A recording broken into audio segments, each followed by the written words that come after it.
She was just 19 when she was found dead behind a dumpster. The police called it an overdose. Case closed. But her mother didn't believe it, and she was right. This is the chilling true crime story of a girl buried alive by a broken system, and the mother who refused to let the truth die. Before I begin, thank you for watching. I'd love to know in the comments where you're watching from and what time it is there. It means a lot to know you're here, sharing these stories with me. We're in this together. The heat of a July morning in 1997 was already a thick, suffocating blanket over Atlanta. In the alley behind the Groove Shack, a nightclub on the city's south side, the air was even heavier, a rancid soup of stale beer, rotting garbage, and despair. It was a place where the city's forgotten things came to fester. On this particular morning, that included the body of a 19-year-old girl. She was found by a line cook taking out the morning trash, a splash of color in a grimy, gray world. She was lying partially covered by a ripped black garbage bag, her bright floral dress a cruel parody of life against the filth of the alley. Her name was Tiana Washington. Detective Frank Thompson arrived on the scene with the weary, unhurried gait of a man who had seen this exact tableau 1,000 times before. In his late 50s, he was a man worn down to a cynical nub by 2 decades of working homicides in the city's most underfunded and overworked precincts. He saw the world in patterns, in predictable, depressing cycles of violence and addiction, and this scene fit the pattern perfectly. He took in the details with a practiced, almost bored, efficiency. The girl's age, her race, the neighborhood. Then his eyes settled on the object lying a few inches from her outstretched hand, a syringe. And next to it, a small, clear baggie containing a trace of white powder. He didn't even have to wait for the coroner's report. He knew the story. He had written it himself 100 times over. Another one, he muttered to his partner, his voice a gravelly sigh. Heroin. Damn shame. He saw the girl not as a daughter, or a dreamer, or a person with a future, but as a statistic, another tragic but ultimately unremarkable casualty of the city's intractable drug problem. The initial patrol officers had already run a preliminary check. No signs of a struggle, no obvious wounds. Her wallet was still in her small purse, a few dollars and a student ID inside. It wasn't a robbery. It wasn't a sexual assault.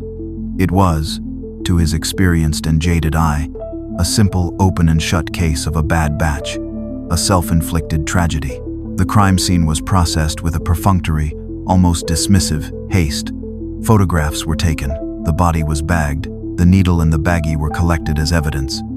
But there was no real investigation. There was no canvassing of the neighborhood for witnesses. There was no deep dive into the victim's life. Why would there be? The cause of death was right there, lying in the dirt next to her. By the time the coroner's van was pulling away from the curb, its lights off, Detective Thompson had already, in his own mind, closed the case. He would file the report. The medical examiner would confirm the overdose, and the file on Tiana Washington would be stamped closed by exception. Non-criminal death.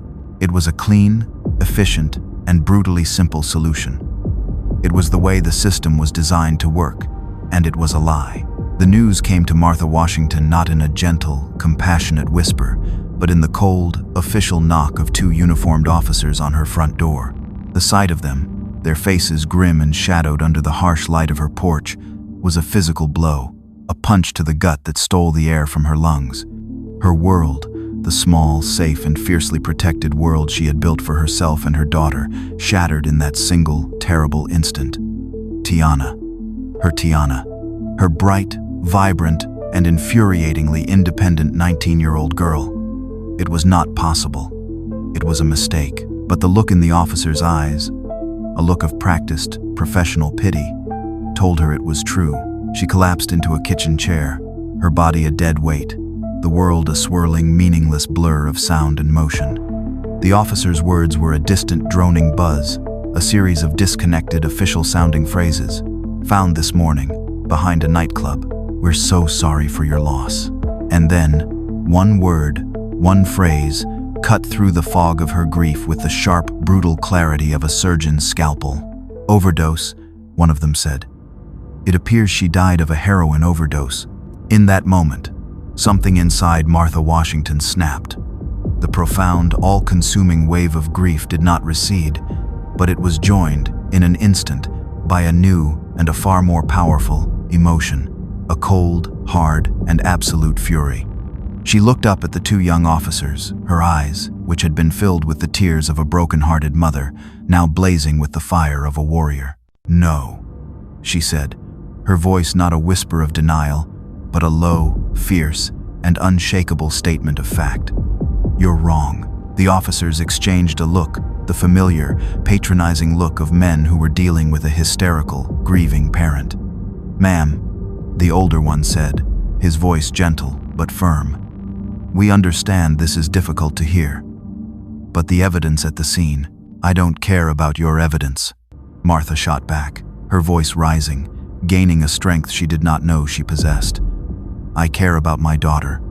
I know my daughter." Tiana was terrified of needles. She couldn't even watch me give myself my insulin shots. She would never, ever touch a drug like that. Ever. "You are wrong. Somebody did this to her."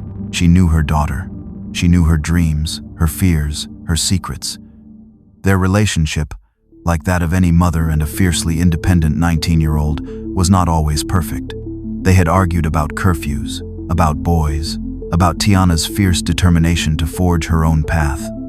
But their bond was a thing of profound and an unbreakable love.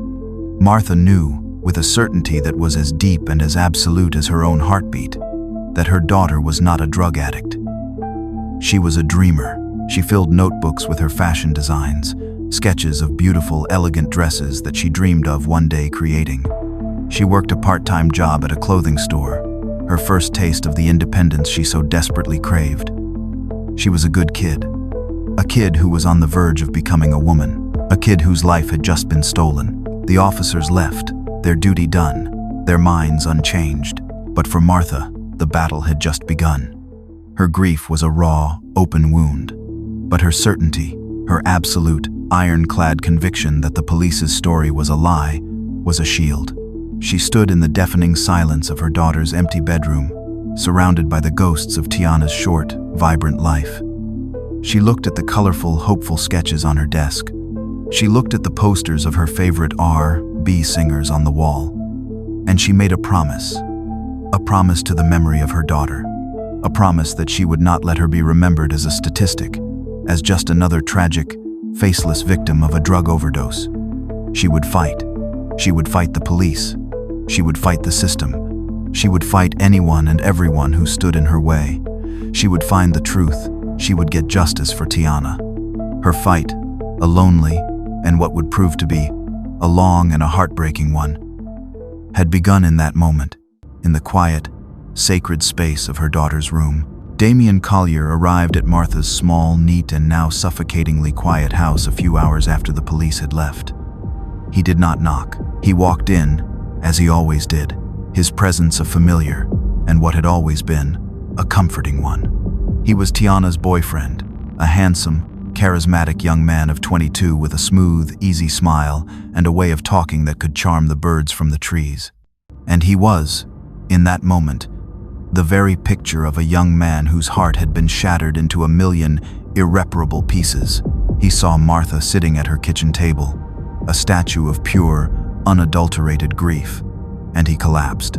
He did not just cry, he fell into her arms, his own strong, young body racked with the kind of deep, gut-wrenching sobs that seemed to be torn from the very center of his soul. "They took her, Martha," he cried, his voice a ragged, broken whisper against her shoulder. "They took my girl." For Martha, who was adrift in the lonely, isolating ocean of her own grief, his arrival was a lifeline. He was the one other person in the world who had loved Tiana as much as she had. His grief was a mirror of her own, a shared, terrible burden that made her own crushing weight feel, for a few precious moments, just a little bit lighter. She held him, this boy who was to have been her son-in-law, and they wept together, two souls united in a shared and an unthinkable loss. In the days that followed, Damien became a permanent and an indispensable fixture in the house of mourning. He was a pillar of strength, a model of a quiet, dignified grief. He handled the things that Martha, in her own disorienting fog of sorrow, could not. He dealt with the funeral home. He answered the constantly ringing phone. He met with the friends who came to offer their condolences, his own handsome, grief-stricken face, a symbol of the family's shared tragedy. He was a master of the small, intimate details of their shared loss. He would sit with Martha for hours, sharing stories of Tiana, his voice thick with a nostalgia that was both beautiful and heartbreaking. He remembered the first time he had seen her, the dress she had been wearing, the song that had been playing on the radio. He talked about their plans, the future they had been building together, the small, quiet, and now forever lost dream of a life that had been stolen from them. He was not just grieving Tiana. He was curating her memory, ensuring that she was remembered not for the ugly, sordid way she had died, but for the beautiful, vibrant way she had lived. He was also the first, and the most vocal, supporter of Martha's lonely, and what seemed to many, a delusional crusade against the police's official story. When Martha, her voice a low, fierce instrument of her righteous fury, would rail against the incompetence and the indifference of the police, Damien was there, his own voice a chorus of support. "You're right, Martha," he would say, his hand on her shoulder, his expression a mask of a shared and a deeply felt injustice. Tiana would never have touched that stuff. Never. We have to make them listen. We have to fight for her. He helped her organize. He used his own, natural charisma to rally Tiana's friends, to create a small but a vocal community of believers. He helped her print flyers, with Tiana's bright, smiling face under the bold, demanding headline, "Justice for Tiana Washington." He was not just her comfort, he was her partner, her ally, her second in command in the war she had declared on the system that had so casually and so cruelly dismissed her daughter's life. And yet, in the deep, quiet, and most honest corners of her own, grieving heart, Martha began to feel a small, unsettling, and almost imperceptible flicker of something that was not gratitude. It was a feeling she could not name, a subtle, discordant note in the perfect symphony of Damien's grief. His performance was, she began to realize, almost too perfect. His stories were too polished. His grief was too eloquent. His support was too seamless. It was as if he were playing a role, the role of the grieving boyfriend, and he was playing it with the skill and the precision of a trained actor. She would dismiss the thought as soon as it entered her mind. It was a monstrous thought, a betrayal of the one person who had stood by her side. She was grieving. She was not thinking clearly, but the thought, once planted, refused to go away. It was a small, cold, and a deeply troubling seed of a doubt that she did not want, a doubt she did not understand, a doubt that was, for now, completely and utterly eclipsed by her all-consuming and her righteous fight for the truth. Martha Washington's war began with a single, fruitless, and deeply humiliating visit to the police precinct. She walked into the noisy, chaotic, and indifferent world of the homicide division, a small, determined woman in a world of tired, cynical, and overwhelmingly male authority. She was there to see Detective Frank Thompson, the man whose name was on the preliminary report, the man who had, in her mind, stolen not just her daughter's life, but her daughter's good name. She waited for over an hour in the hard plastic chair of the waiting area, a silent, invisible figure in a world that was not designed for her. When she was finally shown into Detective Thompson's small, cluttered, and smoke-filled office, he did not stand up. He did not offer her a chair. He simply looked up from his mountain of paperwork, his expression a mixture of mild annoyance and a deep, weary resignation. He knew why she was here. He had had this exact conversation with 100 other grieving parents. "Mrs. Washington," he began, his voice a gravelly, impatient sigh. "I know this is hard, but you have to accept the facts. The facts are that you are wrong," Martha replied, her voice low, steady, and devoid of the hysteria he had been expecting. "My daughter did not use drugs. Someone killed her, and you are not doing your job." Thompson leaned back in his squeaky chair, a look of patronizing, almost pitying, condescension on his face. He picked up a file from his desk, a thin, almost empty file with Tiana's name on it. He opened it and pulled out a single, glossy, 8 by 10 photograph. He pushed it across the desk towards her. "This," he said, his voice now a firm, authoritative instrument of the official, and the final word on the matter, "is a fact." The photograph was a close-up of the alley, of the dirt, of the needle, and of the small, clear baggie of heroin that had been found next to her daughter's body. It was the linchpin of his entire, and his very brief investigation. It was his proof, his justification, his reason for closing the case and moving on to the next, endless, and far more pressing list of the city's dead. Martha looked at the photograph, and she did not see evidence. She saw a lie. She saw a story that had been written by someone else, a convenient, easy, and a brutally effective narrative that had been designed to do one thing: to erase her daughter, to make her death her own fault. "That's not Tiana's," she said, her voice a fierce, unwavering whisper. She was terrified of needles. Someone planted that there. To cover up what they did, Thompson sighed again, a long, theatrical sigh of a man who was burdened by the irrationality of grieving mothers. "Ma'am," he said, his voice now taking on the gentle, condescending tone of a doctor explaining a terminal diagnosis. "Denial is a natural part of the grieving process. It's understandable.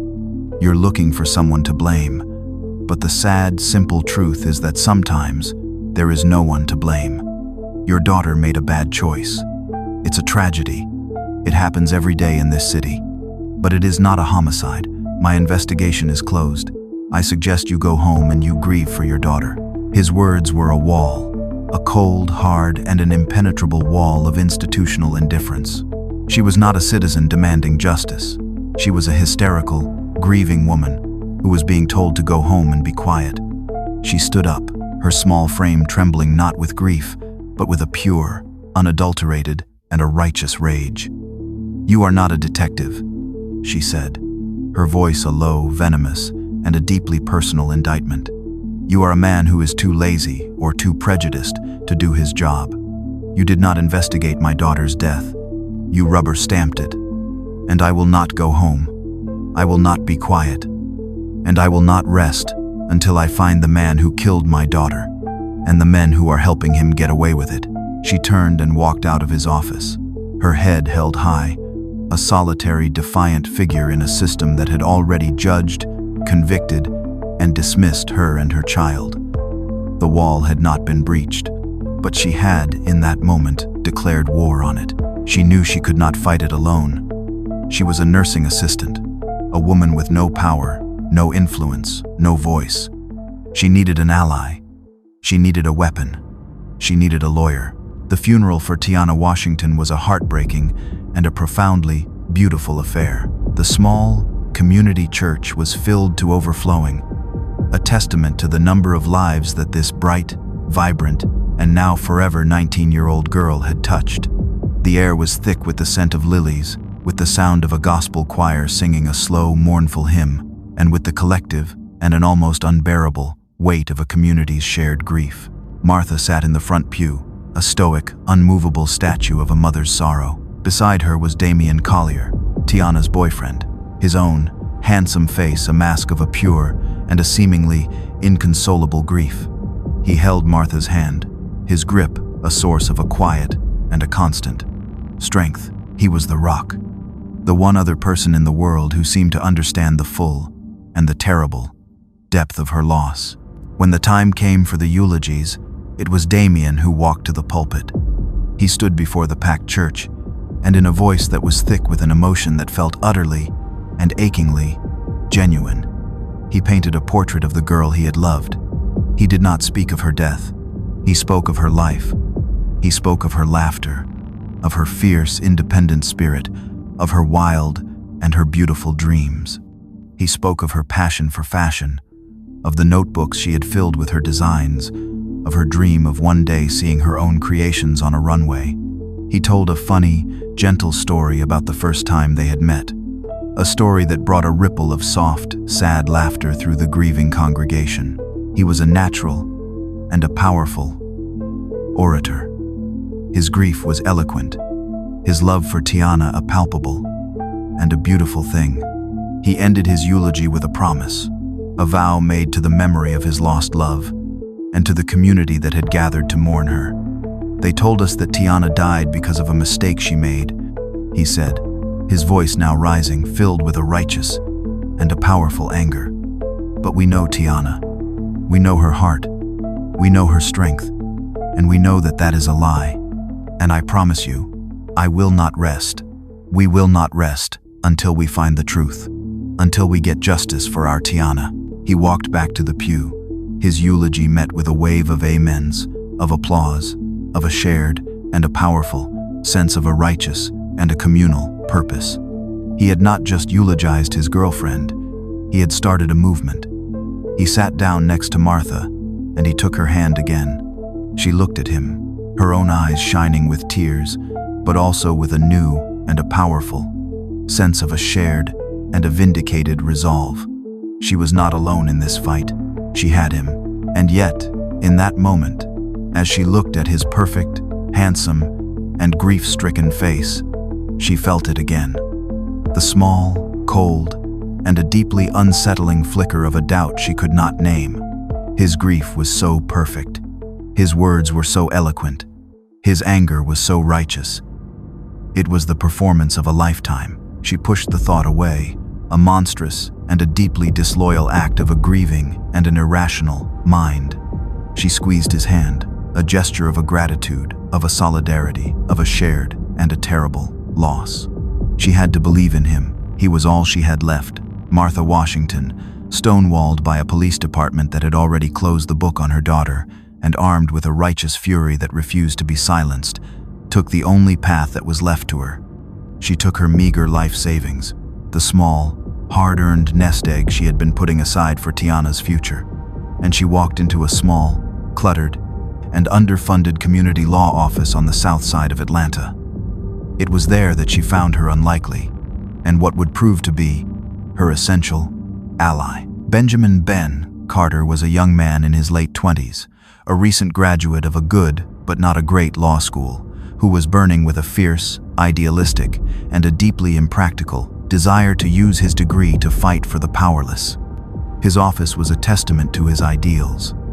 A cramped, second-floor walk-up with peeling paint, second-hand furniture, and a client list that was long on righteous causes and short on the ability to pay.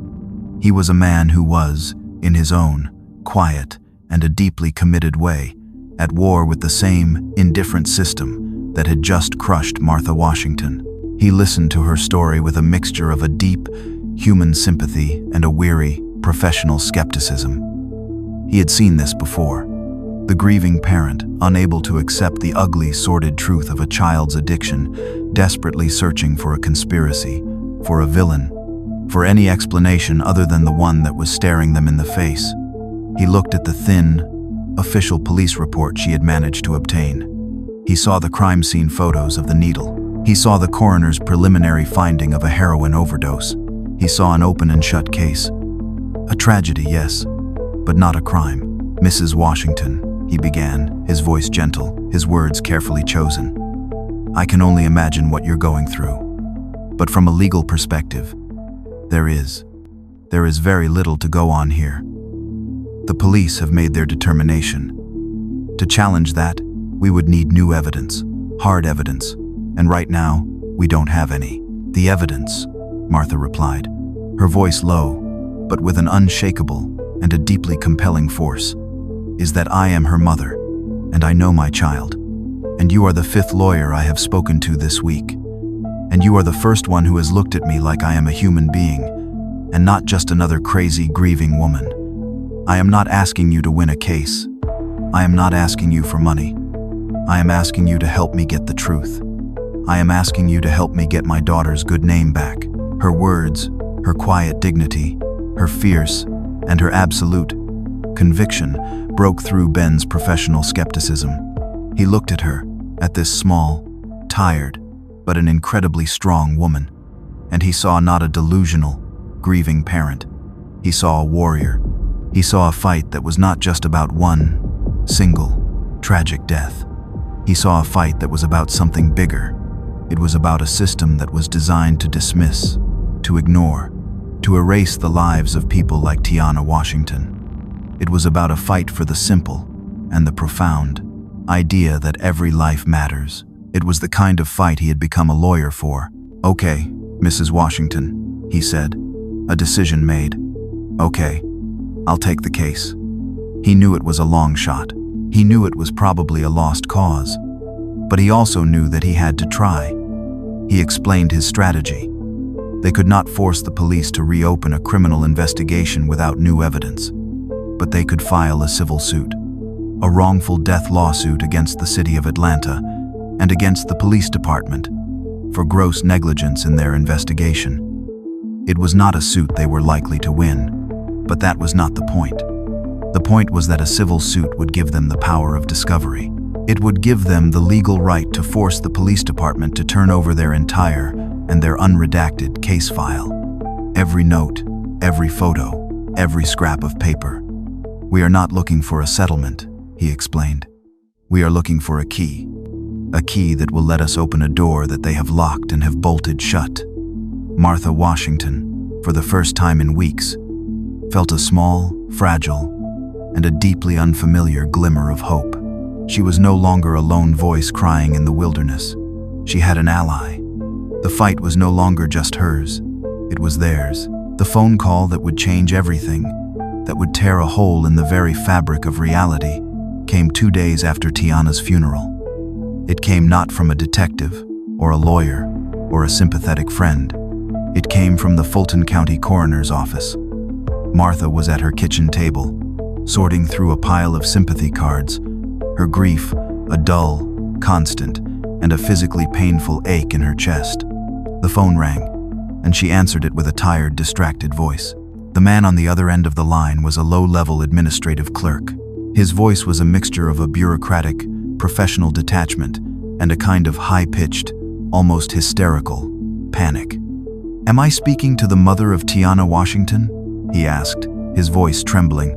"This is she," Martha replied, her heart giving a small, painful lurch at the sound of her daughter's name. "Ma'am," the man said, his voice now dropping to a strange, disbelieving whisper. "You need to come down to the hospital, Grady Memorial, right now. There's been a development in your daughter's case." "A development?" Martha asked, her mind a confused and a suddenly fearful jumble. "What kind of development? What are you talking about?" There was a pause on the other end of the line, a silence that was filled with a tension that was almost unbearable. And then, the man said the words, the impossible, world-altering, and a completely and utterly insane words that would forever divide Martha's life into a before and an after. "She's alive," the man whispered. "Your daughter, she's alive." The story, as it was later pieced together, was a thing of such grotesque and almost unbelievable bureaucratic incompetence that it bordered on the surreal. An attendant at the county morgue, a young man on the night shift, had been preparing Tiana's body for its final transfer to the funeral home. He had unzipped the body bag, and he had heard a sound. A faint, small, and an almost imperceptible sound. A gasp. A single, tiny, and an absolutely impossible intake of air. The young man had, by his own account, nearly had a heart attack. He had assumed it was a prank, or that he was losing his mind. But then, he had seen it. A slight, fluttering movement of an eyelid. A tiny, almost invisible, twitch of a finger. Tiana Washington was not dead. She had been buried alive, first under a pile of trash in a sweltering Atlanta alley, and then for 2 long and unimaginably horrific days in the cold, refrigerated drawer of a county morgue. She was alive, but just barely.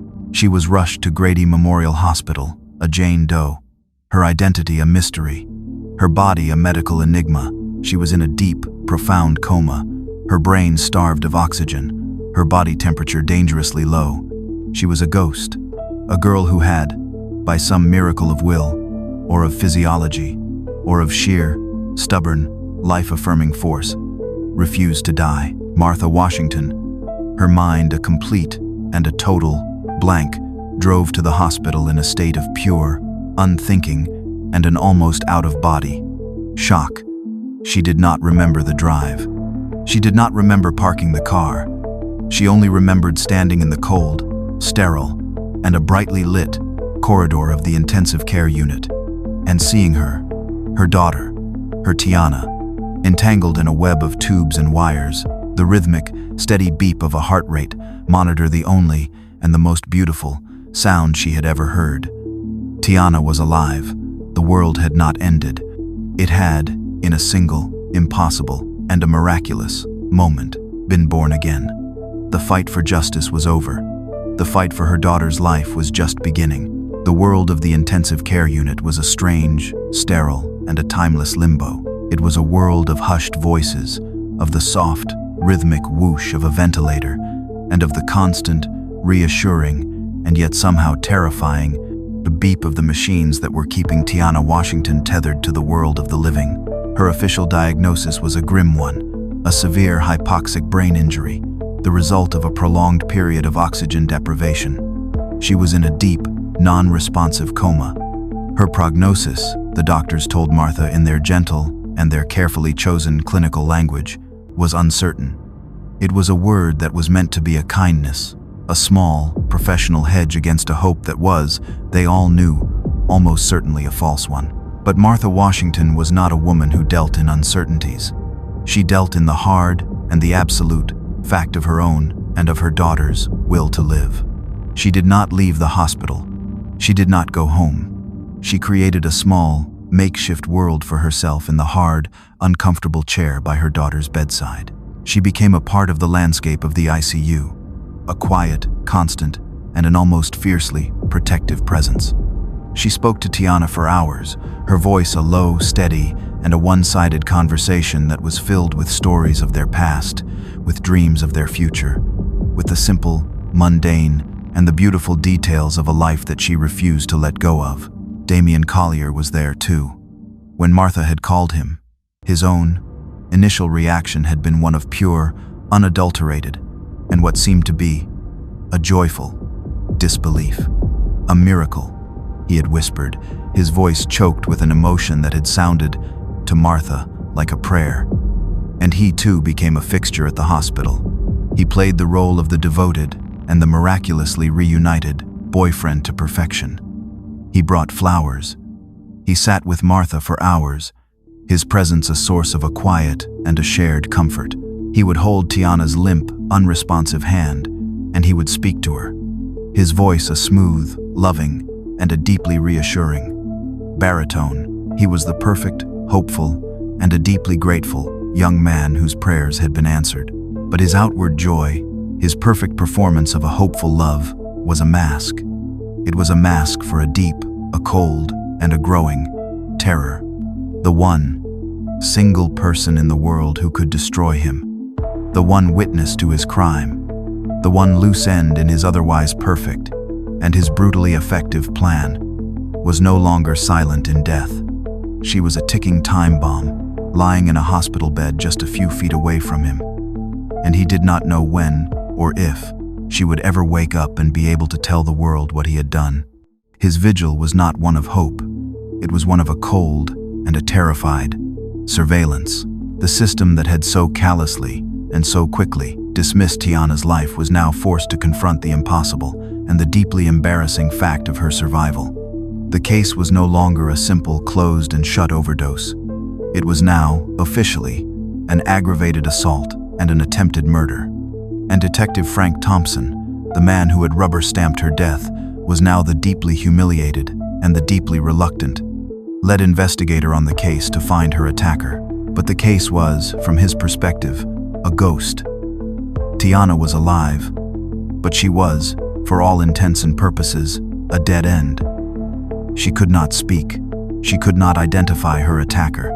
And the crime scene, the alley behind the nightclub, was now a week old, any potential evidence long since washed away by the rain and the street cleaners. He was back at square one, with a living victim who could not testify, and a crime scene that had no clues. The case, which had been a simple and an easy close, was now a complex, a high profile, and what he was sure would be a completely and an utterly unsolvable mess. The girl had come back from the dead, But the truth, he was sure, had died with her in that alley. The weeks in the ICU crawled by, each day a perfect and an agonizing replica of the one before. Tiana remained in her silent, twilight world, a prisoner in her own body. The doctors were kind, but their professional optimism was beginning to wear thin. The brain, they explained to Martha, is a mysterious and an often unforgiving organ. The damage had been severe. The chances of a meaningful recovery were shrinking with every passing day. But Martha refused to listen. She was a nursing assistant. She knew how to read the signs, and she was beginning to see things, small, almost imperceptible things, that the doctors, with all of their science and their scans, were missing. She saw the way Tiana's fingers would sometimes twitch when she would sing her a favorite song. She saw the way her eyes, under their closed lids, would sometimes move, as if she were following a dream. She was in there. Her Tiana was still in there, fighting her way back. And then, she began to notice the pattern. It was a pattern that was so strange, so specific, and so terrifying, that at first, she thought she was imagining it. It was a pattern that was tied to one single person, Damien. She noticed that when she was alone with Tiana, the rhythmic, steady beep of the heart rate monitor was a calm and a reassuring 70 beats per minute. But when Damien would come into the room, when he would sit by the bed, when he would take Tiana's hand and would begin to speak to her in his smooth, loving, and a deeply familiar voice, the machine would change its song. The calm, steady beep would accelerate, the number on the screen climbing, 80, 90, 100, the rhythm becoming a frantic, panicked, and a deeply, alarmingly rapid tattoo. The nurses, when she would point it out to them, would dismiss it as a random, insignificant fluctuation, a meaningless piece of neurological static. But Martha knew better. She was a nursing assistant. She knew that the body does not lie. She knew that a heart rate is not a random number. It is a direct and an honest reflection of a person's emotional and their physical state. And Tiana's heart, her silent and her captive heart, was screaming. It was not a response of a recognition or of a love. It was a physiological response of pure, unadulterated, and an almost certainly a remembered terror. A new and a far more monstrous suspicion began to form in her mind. A suspicion that was a confirmation of the small, cold, and the disloyal doubt she had felt at the funeral. Damien's grief had not been too perfect. It had been a performance. His devotion was not a thing of a love, it was a thing of a fear, and his presence at her daughter's bedside was not a comfort, it was a torment. She began to conduct her own, quiet, and a deeply unorthodox experiment. She started keeping a log. She would note the time of Damien's visits, and she would note the corresponding and the predictable spike in Tiana's heart rate. The pattern was undeniable.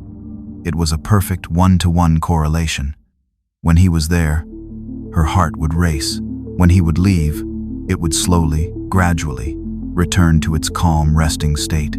The girl in the bed could not speak, but her body, her heart, her very soul, was giving its testimony. It was a testimony that was being written not in words, but in the frantic, terrified, and an absolutely irrefutable language of a machine's rhythmic and a screaming beep. And Martha, her own heart a cold, heavy stone of a new and a terrible certainty in her chest, was the only one who was listening. The horrifying suspicion, born from the frantic, rhythmic beeping of a heart rate monitor, was now a full-blown and an all-consuming conviction in Martha's mind. Damien Collier was not the grieving boyfriend. He was the monster. But she knew that a mother's intuition and a series of numbers on a hospital machine were not evidence.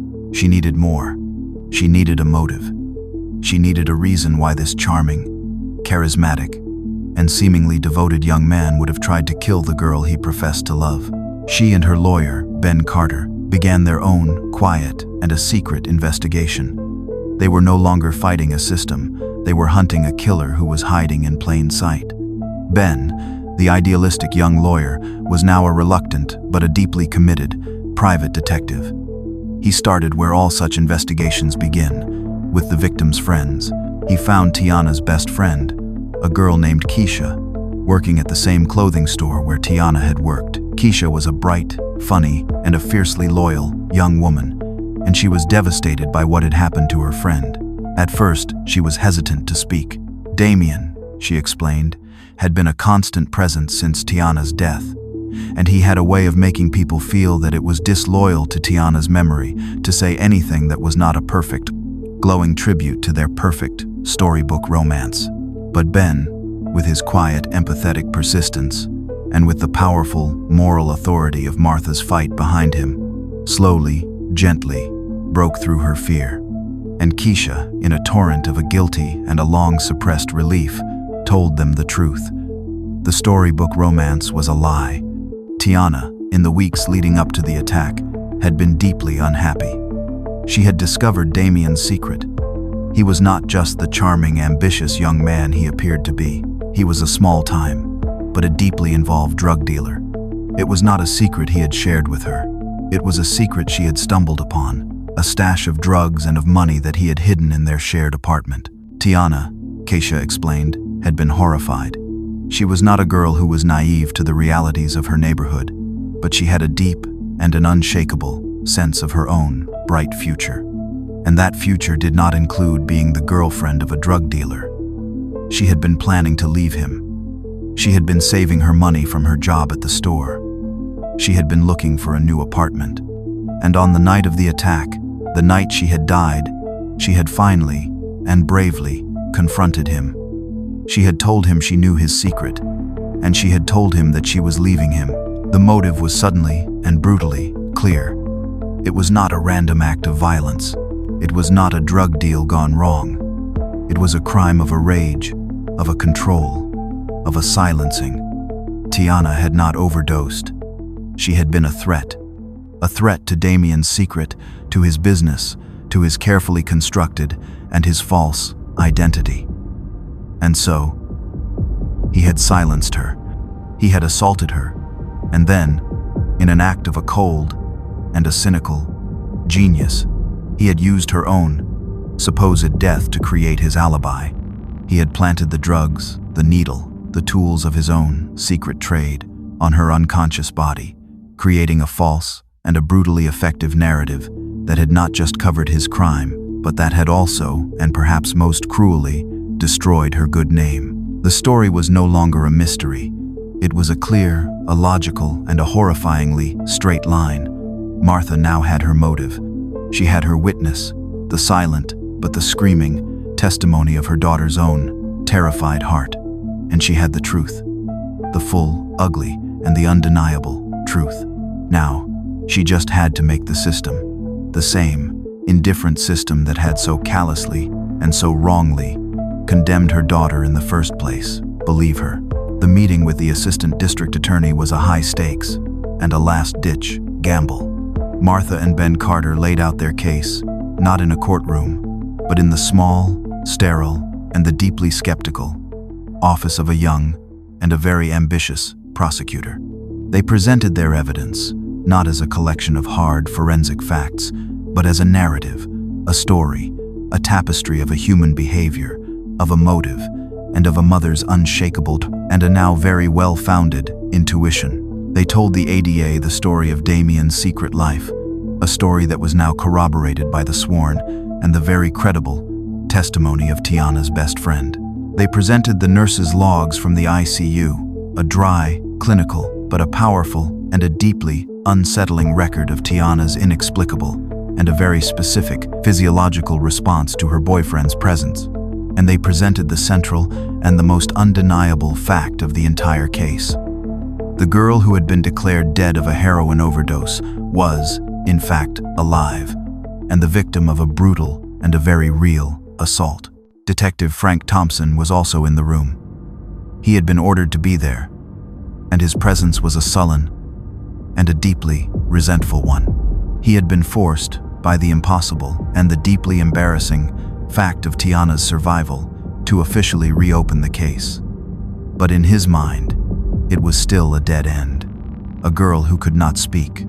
A crime scene that was now weeks old. A story from a grieving mother that was based on the beeping of a hospital machine. It was not a case. It was a fantasy. But the young and the ambitious ADA was not Detective Thompson. She was not a tired, cynical, and a burned-out cop. She was a lawyer, and she saw the case not just as a collection of facts, but as a story. And the story that Martha and Ben were telling her was a powerful one. It was a story that made a terrible and a compelling kind of sense. The final, and the most convincing, piece of the puzzle was the simple and the brutal fact of the planted drugs. Ask yourself, Ben Carter argued, his voice low, but with a sharp, logical, and a lawyerly precision. Who would have had the motive, the means, and the opportunity to plant those drugs on her body? Not a stranger, not a random attacker, but someone who knew her. Someone who wanted to create a false story. Someone who was trying to cover up a murder by faking an overdose. Someone who was not just a killer but a dealer. Someone like Damian Collier. The ADA looked at Detective Thompson. "Have you brought him in for questioning?" she asked, her voice sharp with a new and a very real prosecutorial interest. "He's been questioned," Thompson grumbled, his defensiveness a clear and an almost childish thing. "He's the grieving boyfriend. He's got an alibi for the time of death. He was with friends.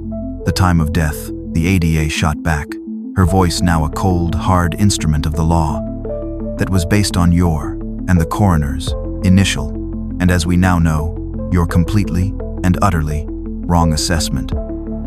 We don't have a time of death. We have a time of an assault. And we have a living victim. And we have a prime suspect.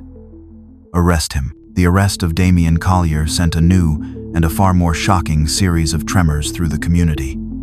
The story was no longer just a medical miracle, the tale of the girl who had come back from the dead. It was now a dark and a twisted story of a betrayal, of the handsome, grieving boyfriend who was now accused of being a monster. Damian, when he was arrested, played his final and his most audacious card. He was not angry. He was not defensive. He was heartbroken. He was the victim, a man who had not just lost the love of his life, but who was now being framed by a crazy, grieving, and a vengeful mother for a crime he did not commit. His performance was, as always, brilliant, and it was a performance that would become the central and the most dangerous pillar of his defense. The trial of Damian Collier for the attempted murder of Tiana Washington began 6 months later. The courtroom was a theater of a quiet and a deeply personal drama. It was not a case of a forensic evidence, of a DNA, of a smoking gun. It was a case of a human psychology, of a motive, and of the word of one, very fragile, and a very damaged young woman against the word of a handsome, a charismatic, and a very, very convincing liar. Tiana's recovery had been a slow, an agonizing, and what the doctors had all called a miraculous journey. She had emerged from her coma, but the girl who had come back was not the same, vibrant and a carefree girl who had disappeared on that hot July night. The hypoxic brain injury had left its scars. Her memory was a fractured and a frustrating landscape of a clear, vivid islands in a sea of a foggy and an inaccessible confusion. And she had aphasia, a condition that made the simple and an almost effortless act of a speech a difficult and an often a heartbreaking struggle. The words were in her head, but the path from her brain to her mouth was a broken and a treacherous one. Damian's defense attorney, a high-priced and a notoriously ruthless legal shark, knew that Tiana's fragile and her damaged state was his greatest and his only weapon.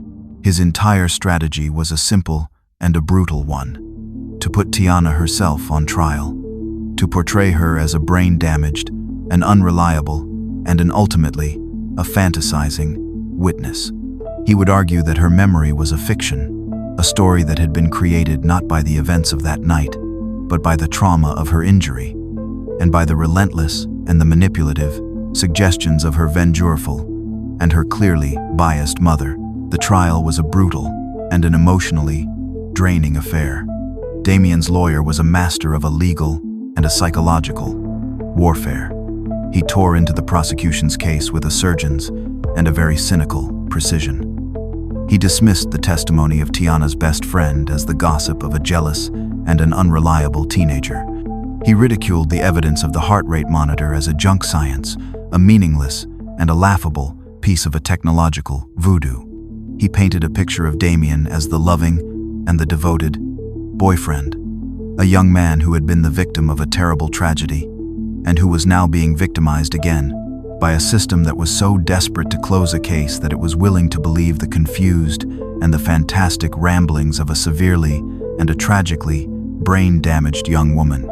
The prosecution's case, which had seemed so strong, so logical, so compelling in the quiet and the rational world of the DA's office, was beginning to look, under the harsh and the unforgiving glare of the courtroom lights, as fragile and as vulnerable as Tiana herself. The jury was a sea of a confused and a skeptical faces.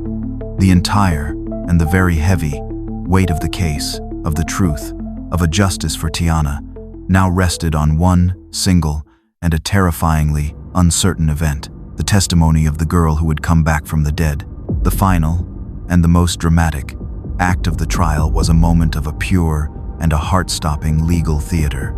The prosecution called its last and its most important witness, Tiana Washington. The courtroom doors opened, and a profound and a hushed silence fell over the packed room. Tiana walked in, slowly, her steps a little unsteady, her hand resting on the arm of her mother for support. But she was walking on her own. She was not a victim in a hospital bed. She was a survivor. Her presence alone in that courtroom was a stunning, a powerful, and a gasp-inducing refutation of the original and the official police report that had declared her dead.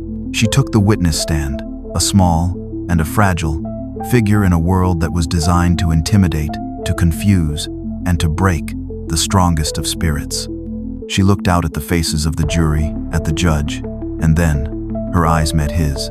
Damien. He sat at the defense table, his handsome face a mask of a gentle and a pitying concern. He looked at her as if she were a poor, lost, and a deeply confused child, a look that was designed to unnerve her, to destabilize her, to remind her of the power he had once held over her. But Tiana did not look away.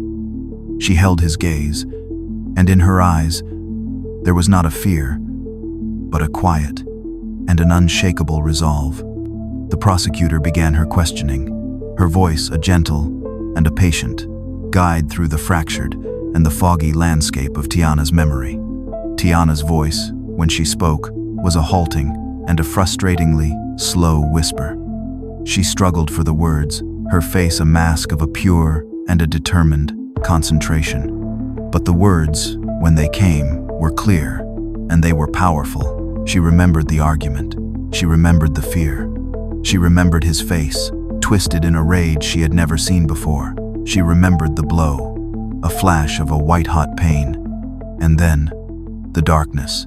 And then the prosecutor asked her the final and the most important question. "Tiana," she said, her voice a quiet and a deeply respectful thing. "The man who did this to you, the man who attacked you and who left you for dead in that alley, is that man in this courtroom today?" Tiana looked at the jury, and then she looked at Damien.